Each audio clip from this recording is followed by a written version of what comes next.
ছুটির দিনগুলোতে রাতে ঘুমোতে ঘুমোতে অনেকটা রাত হয়ে যায়, তাই সকালে একটু দেরি করে ঘুম থেকে উঠি।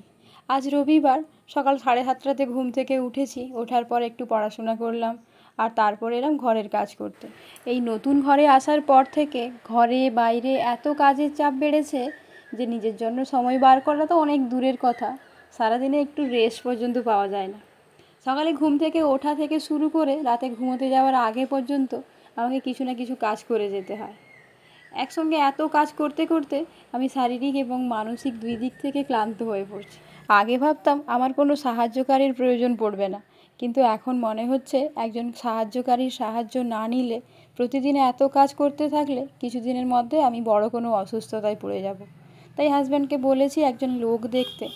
লোক তো পাওয়া যাবে খুঁজলেই, কিন্তু বিশ্বস্ত লোক পাওয়াটাই হচ্ছে সবচেয়ে বড় চ্যালেঞ্জিং একটা কাজ।